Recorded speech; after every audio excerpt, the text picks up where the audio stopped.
Bonjour, dans ce chapitre, nous allons aborder les aspects normaux et pathologiques du développement psychomoteur du nourrisson et de l'enfant.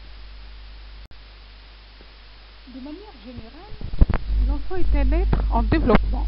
Pour se développer normalement, il doit avoir des fonctions neurologiques intactes, mais également un environnement et un contexte affectif favorable. Donc l'expression même du développement psychomoteur implique donc le parallélisme des progrès, tant sur le plan neuromusculaire, c'est-à-dire l'acquisition du tonus et de certains groupes musculaires qui permettent des positions déterminées, mais également des progrès psychologiques, c'est-à-dire l'apparition par étapes de manifestations intellectuelles et affectives de plus en plus évoluées. Comment définir le développement psychomoteur? En fait, cela concerne l'ensemble des progrès qui ont été accomplis par l'enfant, aussi bien sur le plan psychologique, c'est-à-dire l'acquisition du langage, l'affectivité, l'intelligence, mais également les progrès constatés sur le plan moteur, c'est-à-dire l'acquisition de certains mouvements des membres, de certaines positions du corps. Et ces deux phénomènes évoluent parallèlement. Il est important de noter que ce développement psychomoteur, il est étroitement lié à la maturation cérébrale, à la qualité des échanges affectifs, mais également à la stimulation de l'environnement, et ça c'est très important. Donc tout affaiblissement d'un de ces paramètres, c'est-à-dire la maturation cérébrale, la qualité des échanges affectifs, la stimulation de l'environnement, peut conduire à un retard du développement de l'enfant. Chaque enfant a ses propres capacités de développement. C'est-à-dire que vous allez voir qu'il y a des enfants qui vont apprendre à marcher à 1 an, d'autres qui vont apprendre à marcher à 15 mois. D'accord ? Et donc, pour définir un aspect pathologique, il convient d'abord de définir une normalité. Et pour définir cette normalité, on va se baser sur les éléments du développement psychomoteur à étudier, essentiellement la motricité, qui va comporter la mobilité active et passive, l'étude du tonus et des réflexes archaïques. On va s'attarder sur l'adaptivité, le langage, l'étude du langage qui associe la voix et la mimique qui l'accompagnent, ainsi que la compréhension d'ordre plus ou moins complexe. Et enfin, on va étudier les réactions sociales, c'est-à-dire le comportement spontané du nourrisson devant les stimulations de l'environnement ou externe. Et pour cela, nous allons étudier tous ces éléments en fonction de l'âge. Pour évaluer l'état du développement psychomoteur de l'enfant, il convient de réaliser une démarche diagnostique complète. Et cette démarche diagnostique consiste à faire un bon examen clinique et un bon interrogatoire. Concernant l'interrogatoire, l'anamnèse, on va poser la question: quel a été le déroulement de la grossesse? Est-ce qu'il y a eu une exposition à des toxiques chez la mère, à un tabac, à de l'alcool? Est-ce qu'il y a eu une notion de prise médicamenteuse? Est-ce qu'il y a une notion d'infection, de traumatisme au cours de la grossesse? Quelles ont été les circonstances périnatales de l'enfant? Est-ce qu'il y a une souffrance fœtale? Est-ce qu'il y a une hypoxie? On va rechercher également la notion de pathologie éthique qui pourrait perturber l'examen du développement psychomoteur. Et enfin, on va essayer d'évaluer la relation mère-enfant et établir l'environnement de l'enfant. C'est-à-dire comment se comportent l'enfant et la mère ensemble, rechercher, demander est-ce qu'il y a des troubles nutritionnels de l'enfant, il y a une notion d'anorexie, de vomissement, est-ce qu'il y a un refus du contact de l'enfant avec sa mère, est-ce qu'il y a une indifférence affective de la mère. Tout cela est important. On pourrait également poser des questions, est-ce qu'il y a de la violence ou une mésentente conjugale, une négligence, voire une maltraitance de l'enfant qui pourrait expliquer un examen psychomoteur clinique perturbé ou un comportement anormal du nourrisson vis-à-vis de ses parents. Une fois l'interrogatoire terminé, on passe à l'examen clinique de l'enfant. Et pour faire un bon examen clinique, il faut réunir certaines conditions, c'est-à-dire que vous allez examiner l'enfant en dehors de la période où le nourrisson a 13 faim ou 13 semaines, sinon il ne sera pas coopérant. Il faut que l'enfant soit en présence de sa mère pour qu'il soit rassuré. Il faut qu'il soit l'examen se fasse avec des objets simples qui sont définis par leur forme, leur dimension, leur couleur et par la façon de présenter à l'enfant. Après un interrogatoire minutieux, après avoir réuni toutes les conditions d'examen, on passe à l'examen clinique. Et cet examen clinique comporte avant tout la prise de mesures anthropométriques, c'est-à-dire on va prendre le poids, la taille, le périmètre crânien et les rapporter sur les courbes de croissance. À l'examen physique, on va rechercher des malformations, à savoir une dysmorphie faciale, des anomalies des membres, des malformations orales, osseuses, des malformations génito-urinaires, essentiellement une ambiguïté sexuelle, d'accord, des anomalies cutanées, des taches caféolées, des taches achroniques, et enfin, on laissera en dernier lieu un examen neurologique en se référant constamment aux repères habituels pour l'âge chronologique. Et dans cet examen neurologique, on étudiera le tonus, on recherchera un déficit moteur éventuel, des troubles neurosensoriels ou des mouvements anormaux des globes oculaires, en absence de poursuite oculaire ou des réponses paupières. Bien entendu, il faut tenir compte de la c'est-à-dire qu'il y a une notion de prématurité pour apprécier le développement psychomoteur de l'enfant. Concernant l'examen neurologique du nouveau-né, il consiste à étudier la posture du nouveau-né, qui est habituellement en quadriflexion, ce qu'on appelle l'attitude en batracien, et à étudier l'activité spontanée, c'est-à-dire rechercher des mouvements anormaux, une gesticulation normale, étude du tonus, c'est-à-dire voir la posture spontanée du nouveau-né, étudier le tonus passif et le tonus actif, rechercher la présence ou l'absence de réflexes archaïques. Vous savez que chez les nouveau-nés, il y a plusieurs réflexes. Vous avez le réflexe de Moro qui normalement disparaît vers l'âge de 3 mois, les réflexes de grasping des doigts qui normalement ne doit pas être présent après 4 mois, le réflexe de succion, le réflexe de la marche automatique qui disparaît à 5 mois également, il y a le réflexe d'enjambement et le réflexe d'allongement croisé. Ce qu'il faut savoir, c'est que ces réflexes archaïques habituellement s'atténuent vers le 2e mois. On peut dire qu'ils sont pathologiques s'ils sont encore retrouvés après 6 mois. Alors passons au vif du sujet. Les plaques suivantes que nous allons voir vont décrire le développement psychomoteur normal en fonction de l'âge. Alors, quelles sont les acquisitions qui peuvent être déjà constatées dès l'âge du 1er et 2e mois? Alors, sur le plan moteur, vous allez voir que le nourrisson déjà commence à contrôler sa tête un instant si l'enfant est en tenue assise. En décubitus ventral, il pourra soulever sa tête de 45 degrés par rapport au plan du lit.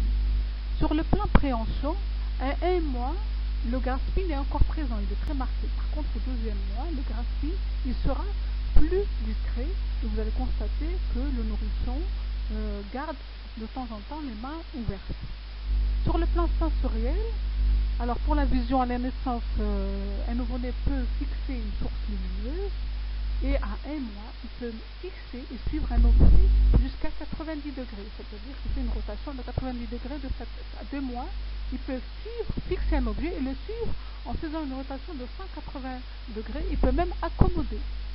Sur le plan audition, un nouveau-né dès la naissance réagit au bruit fort. Au 2e mois, il est capable de localiser les bruits. Alors que sur le plan affectif et social, qu'est-ce qu'on peut constater?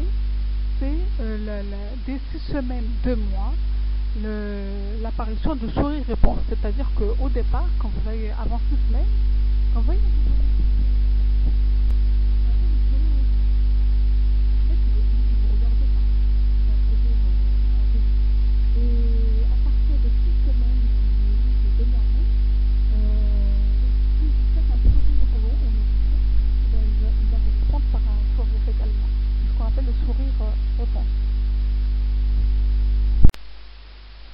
Alors, quelles sont les nouvelles acquisitions au troisième, quatrième mois? Eh bien, sur le plan moteur, déjà, le nourrisson, quand vous le mettez en position assise, il arrive à tenir sa tête. C'est ce qu'on appelle la station ferme, la tenue de la tête en position assise. Il peut mobiliser très volontairement sa tête. En décubitus ventral, il arrive à soulever sa tête de 90 degrés par rapport au plan du lit. D'accord? Sur le plan préhension, il y a la préhension de contact, c'est-à-dire la préhension involontaire. Vous mettez un objet dans sa main et instinctivement, il le serre, il le tient. Sur le plan sensoriel, sur le plan visuel, surtout, on constate que le nourrisson peut suivre un objet et c'est aussi l'âge, le moment où il commence à découvrir ses mains. C'est l'âge du regard de la main. Sur le plan langage, 3-6 mois, dès le troisième mois, l'enfant commence à gazouiller. Et le langage du corps, il découvre son corps, il porte sa main à sa bouche. Sur le plan affectif et social, il s'intéresse déjà à l'environnement. Alors rappelez-vous, qu'est-ce qu'on a dit qu'à 3-4 mois, il y a deux éléments essentiels à retenir. C'est que sur le plan tonus, le nourrisson arrive à bien tenir sa tête, c'est la tenue de la tête. Et sur le plan psycho-affectif, c'est le sourire et point. Alors qu'est-ce qui se passe à 5-6 mois? Alors on va constater déjà un progrès. Il arrive à se tenir assis avec appui, c'est-à-dire en utilisant ses deux mains en avant. Et à 6 mois, quand vous le mettez debout, il commence à sautiller. C'est ce qu'on appelle le stade du sauteur. Rappelez-vous, à 3-4 mois, il y avait l'appréhension involontaire, c'est-à-dire que l'enfant ne cherche pas à aller vers l'objet pour le saisir. Eh bien, qu'est-ce qui se passe à 5-6 mois? C'est l'appréhension palmaire volontaire. L'enfant cherche l'objet et va essayer de le saisir. Sur le plan sensoriel, il n'y a pas de grand changement, sauf qu'on peut remarquer que l'acuité auditive elle est excellente à partir de 4-6 mois. Il est très sensible à la voix humaine et à la musique.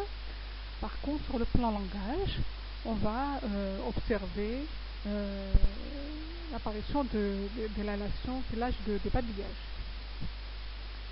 À 6 mois, l'enfant découvre ses pieds et adore les porter à la bouche. Vous allez voir qu'il y a souvent des nourrissons qui aiment bien sucer leurs orteils et s'amuser avec les pieds et à les regarder.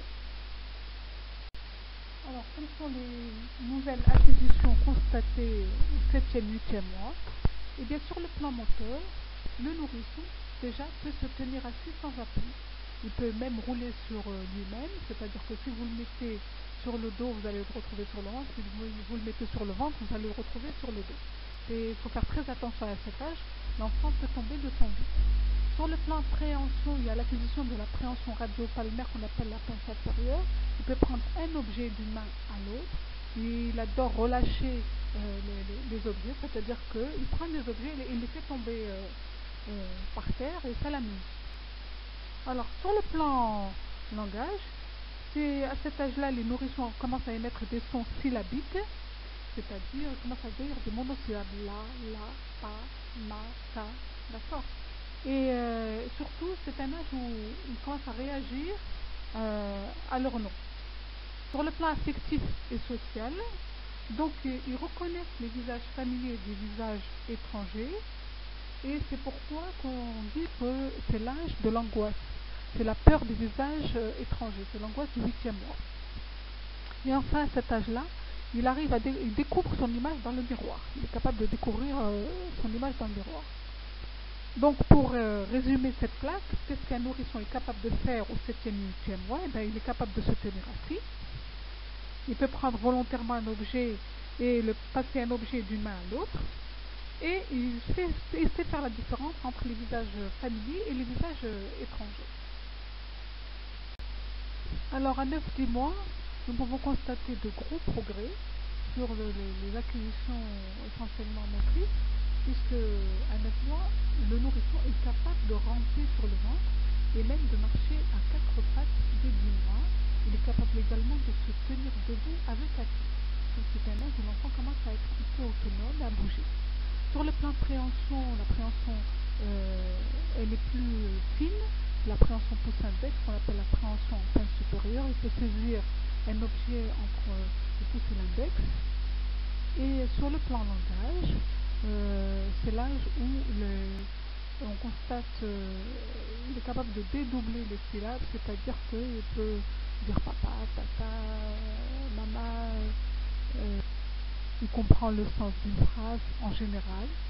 Et sur le plan affectif et social, il comprend très bien la signification du non, du refus. C'est un âge où il est très débordant d'activité, il bouge beaucoup, il est curieux de tout, il sait dire au revoir quand on lui demande, il sait faire bravo. Donc vous constatez qu'il y a pas mal de progrès sur le plan psychomoteur à 9-10 mois. Rappelez-vous, à 9-10 mois, le nourrisson est capable de marcher à 4 pattes, ce qu'on appelle ramper. L'appréhension est plus fine, ce qu'on appelle l'appréhension pouce-index. Et enfin, il répète les syllabes, donc il a développé son jargon, son babillage. Et enfin, il sait faire bravo et il sait dire au revoir. Alors, qu'est-ce qui se passe à 11-12 mois?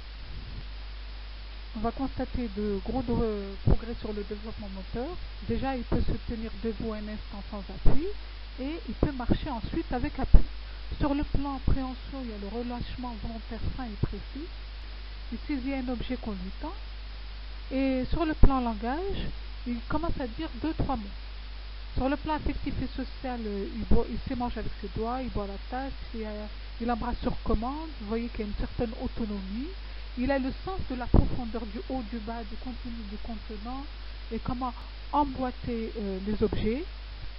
Donc, ce qu'il faut retenir ici, c'est que 11-12 mois, le nourrisson est capable de se tenir un instant debout sans appui, de marcher avec appui, et quand même, il commence à dire 2 à 3 mots.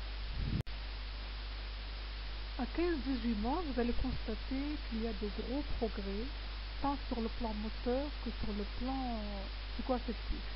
Effectivement, il y a déjà un début d'autonomie, puisqu'à 15 mois, l'enfant commence à marcher seul, il sait monter les escaliers à 4 pattes tout seul. À 18 mois, il commence à courir, il monte l'escalier tenu par la main d'un adulte. Il est capable d'associer 2-3 mots dans une phrase. À 15 mois, il peut dire 5 mots et à 18 mois, il peut aller jusqu'à 10 mots. Donc déjà, c'est un âge où l'enfant commence à échanger des mots avec les parents, avec son environnement. Sur le plan affectif et social, comme l'enfant a appris à marcher, donc il explore l'environnement. Il y a un désir d'autonomie qui est féroce. Il adore dire non. C'est le début du négativisme. Vous lui demandez quelque chose, il ne veut pas. Qu'est-ce qu'on peut constater également à cet âge-là? Le début de l'acquisition de la propreté diurne, c'est-à-dire que l'enfant, c'est le contrôle, le premier signe, l'apparition du premier signe de contrôle sphinctérien, c'est-à-dire à 15 mois déjà, le nourrisson est capable de vous dire qu'il a fait pipi dans sa couche, qu'il est mouillé, et donc c'est un âge idéal pour apprendre la propreté. En général, à 18 mois, un nourrisson est capable d'acquérir une propreté diurne. Alors rappelez-vous qu'à 15-18 mois, le nourrisson est capable de courir et de monter les escaliers. Alors qu'est-ce qui se passe à 2-3 ans? Eh bien, il sait courir vite, il sait frapper sur un ballon, et à 3 ans, il monte et descend tout seul un escalier en alternant les pieds. Il est capable de conduire un petit vélo, un tricycle.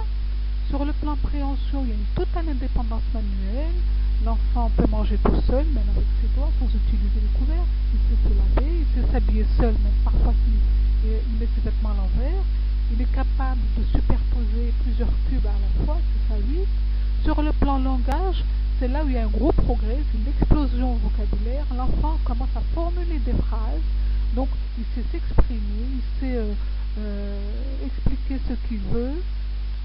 Il construit des phrases toutes faites. Sur le plan affectif et social, c'est la construction du moi, c'est l'apparition du jeu. Quand il parle de sa personne, il ne parle plus de sa personne à la troisième personne du singulier, mais à la première personne. Ça devient je, c'est moi. Et ce qu'il faut retenir à cet âge-là également, c'est l'éducation sphinctérienne, c'est-à-dire que c'est l'acquisition à cet âge de la propreté aussi bien diurne que nocturne. L'enfant est capable de se passer des couches, il peut aller tout réclamer le pot ou les toilettes, aller aux toilettes sans avoir à se mouiller. Donc ce qu'il faut retenir ici à 2-3 ans, c'est surtout l'autonomie de l'enfant, c'est l'explosion vocabulaire et c'est le début du contrôle sphinctérien. Donc nous allons conclure ce chapitre par un tableau récapitulatif. Ici vous avez un petit tableau qui résume les différentes étapes des acquisitions psychomotrices. J'espère que cela va un peu éclaircir vos idées. Maintenant que vous avez compris les aspects normaux du développement psychomoteur du nourrisson, vous devez également retenir que chaque enfant a ses propres capacités de développement. Quand s'inquiéter, dans quelle mesure, dans quelle situation on peut parler de retard psychomoteur? Eh bien, c'est dans cette situation suivante. Si jamais vous avez un nourrisson de 5 mois qui ne sait pas encore tenir sa tête, là vous inquiétez. Si à 6 mois, les réflexes archaïques sont encore présents, si vous voyez qu'à 7 mois, il n'y a aucune préhension volontaire, si à 10 mois, la tenue assise, la position assise n'est pas encore acquise, si à 15 mois, l'enfant encore jette tous les objets proposés, si à 2 ans, l'enfant ne marche pas encore, ou si à 3 ans, l'enfant dit à peine quelques mots, moins de 5 mots, à ce moment-là, on doit s'inquiéter, on doit rechercher pathologie organique et on peut parler de retard psychomoteur. Voici, donc voilà, le sujet est clos. Nous avons terminé le chapitre de développement psychomoteur. J'espère que le cours a été assez clair et assez simplifié. Je vous remercie pour votre attention et je vous dis bon courage. Et pour définir un aspect pathologique, il y a certains